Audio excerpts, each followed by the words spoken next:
Hi everyone, this is my name's Claire from Hillsborough.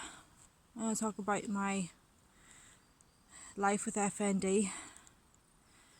So I grew up in Hillsborough, a town off the outskirts of Hillsborough and Belfast in Northern Ireland. And obviously I was born with a health condition. I'm not too sure what it's called, but it's where I was born with just the whites of my eyes showing. And so since then it was difficult, especially for my parents, knowing that their wee child has a disability. But you go on as a wee child. And then I went to Hillsborough Primary School, and unfortunately there I got into a bit of situation where I was bullied quite a lot because of my eye condition. I was made to close my eyes, and when I close my eyes, obviously it's just the whites of my eyes showing, and it was hard to live with that, going to school and you get bullied because you're different. So, but I never actually told anybody, even my parents didn't know. But, and I feel bad because I sort of took it out on my parents too much as well. So, after that I went on to high school, and of course the bullying never ceased. It went straight on to high school and got picked on a lot, and turned again into a circus trick, asking people asking me to close my eyes, and they called me a freak because the white eyes were showing. And so it's been hard, and then I got attacked physically. I was pushed down the stairs as well, and got my hair pulled and everything. So I tried to hide it as well, because I thought nobody could do anything, So after high school I went on to tech and thought everything was great, fantastic. But fortunately, when I was 16, I met this guy, and everything seemed fine, but it didn't work out. He took me out in his car and did some not so nice stuff a 16-year-old should go through. But who was going to believe me or him? It's hard. And after that I went on to meet this other fella, and I thought he was my knight in shining armour, as young girls do. So after that we started a relationship, and everything was going great until a fateful night where he unfortunately got drunk, and unfortunately I was raped, and part of me died actually that day. Actually, a big part of me died that day. I thought, what in the name of goodness am I going to do now? But I had to be strong, and I sort of, what else could you do? I didn't obviously tell the police or tell my mum and dad, because how can you go home and tell your parents that their 16-year-old daughter or their 18-year-old daughter got raped? And so I thought we'll just swipe it away and pretend it didn't happen. So after that we carried on, and then but suddenly he started to change. This is the part of me why I don't like change very much.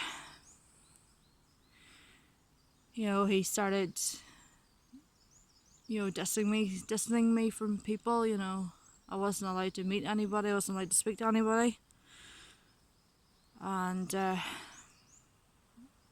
it's hard to talk about.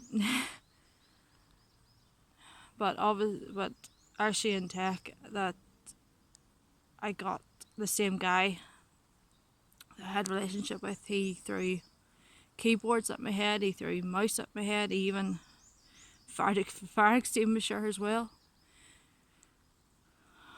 But after that,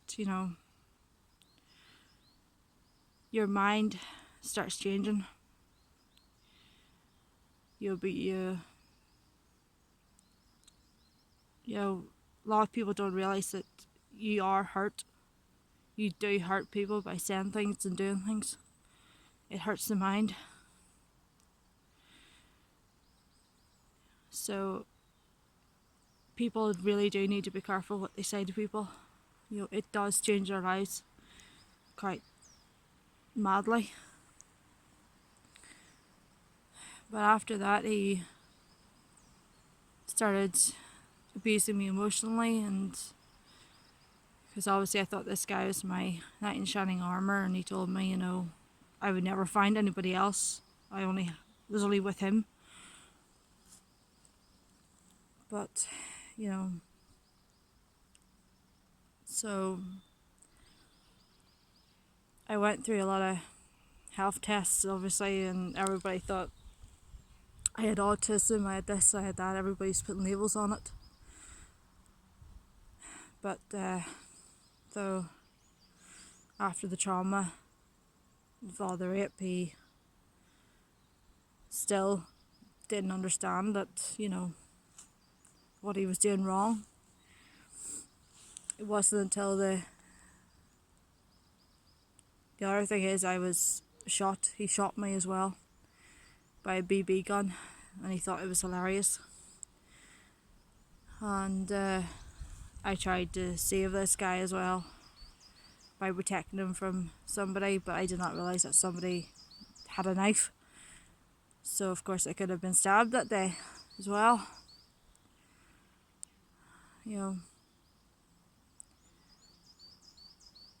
Thing is with me is I care too much about people. And I ended up the one getting hurt. But after high school and after the tech incident and after him incident, I thought, what's the point of living anymore? What's the point of doing all this? So I did try to end it,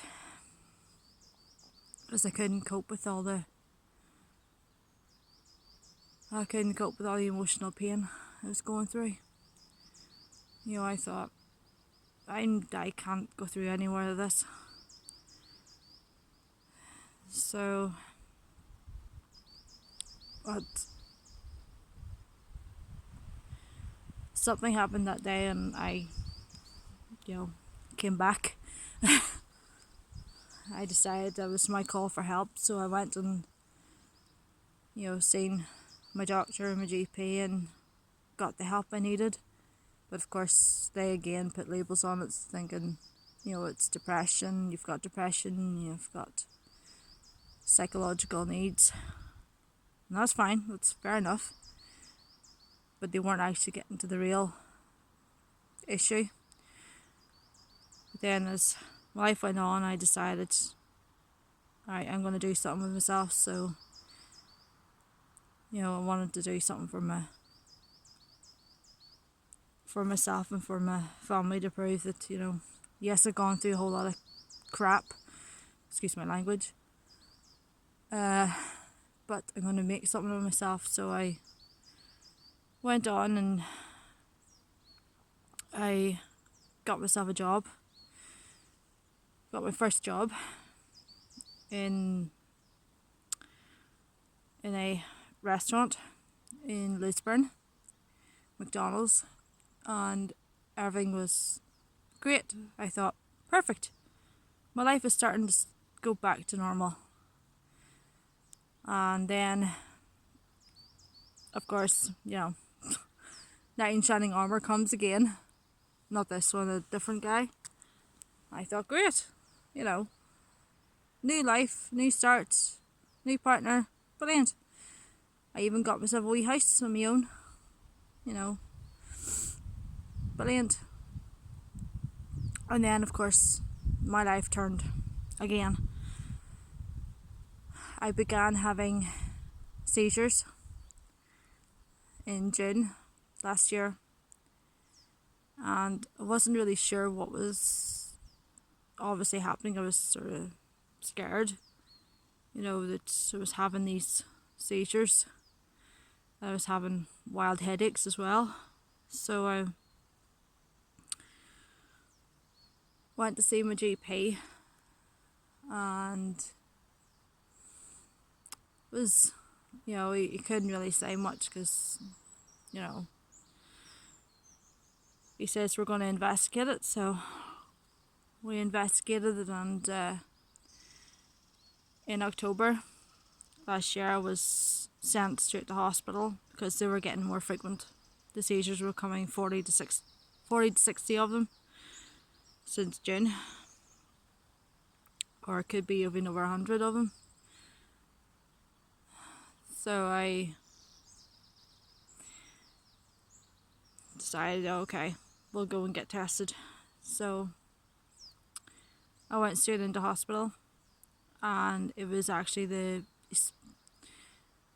the epileptic specialist that found me and got me the results. And he says that it was actually dissociated seizures I was having. So I was good that we finally got a diagnosis of it. But then you sort of thought, well, what exactly is it? Dissociated seizures is where parts of my brain goes into different sections. So there's a fight mode, a freeze mode, and call out for help, that kind of thing. So the fight mode was when fight mode, for example, would be I went the guy that I was with, obviously in the house, he decided that he couldn't cope with my condition, and so I thought, oh, this is all going to happen yet again. This is in my brain. Like, why does everybody have to leave me? And all this kind of things in your head. And of course I was in a fight mode, so I tried to stop him from leaving, but things got a bit heated, and of course he I don't even know what to say.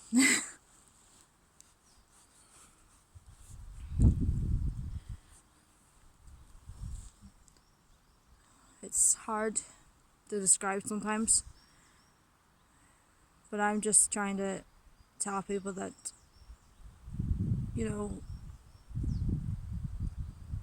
it's okay to be the way you are. Like, you don't have to change just to embrace your difference. Like,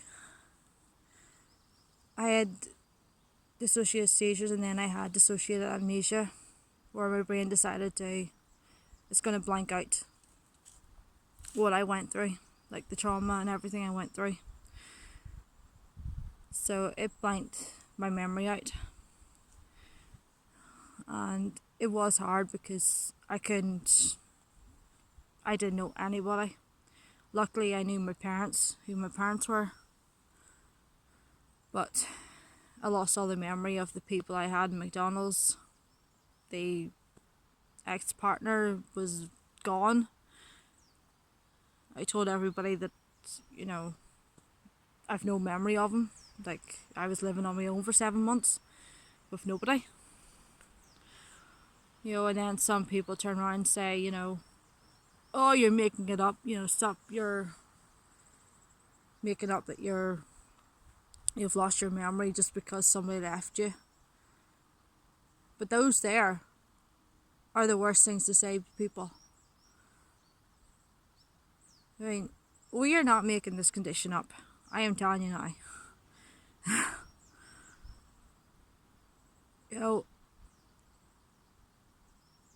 We have this condition and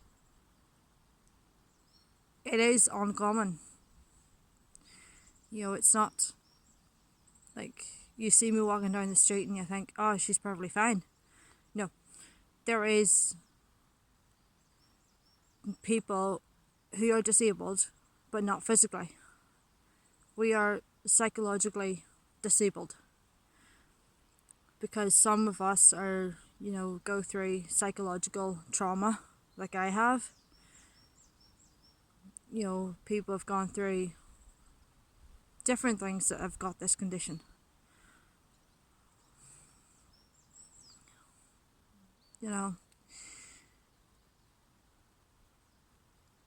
Living with this condition now, it is hard because I get new symptoms every day. And like the seizures, thankfully, are coming and going. They're not constantly anymore, which is good, because I went and got the help that I needed. The other problem is that, there's people out there who think, what if I have this and what if I have that? And you don't need to be scared about that. We're all different. We're all unique in different ways.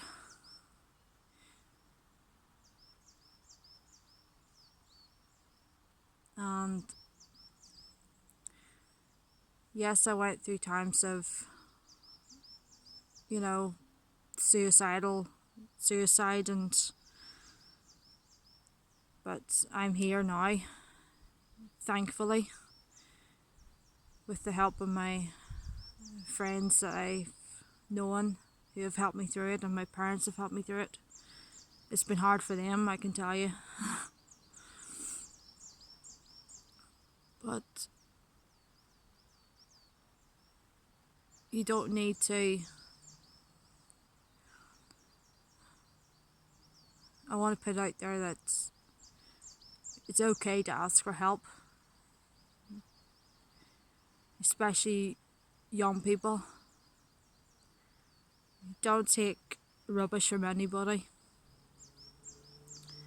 If you feel that somebody is hurting you, not physically, it doesn't have to be physically, it just had to be, somebody said something to you, please go and tell somebody. I've lived for many years not telling anybody, not even my parents. And if I had probably did, I would have got the help sooner. I've lived every day with the think of, what ifs. Just please be strong. And especially with this self-isolation, COVID-19, we all need to actually work together and, fight it. So, hope this video helps. So, over and out.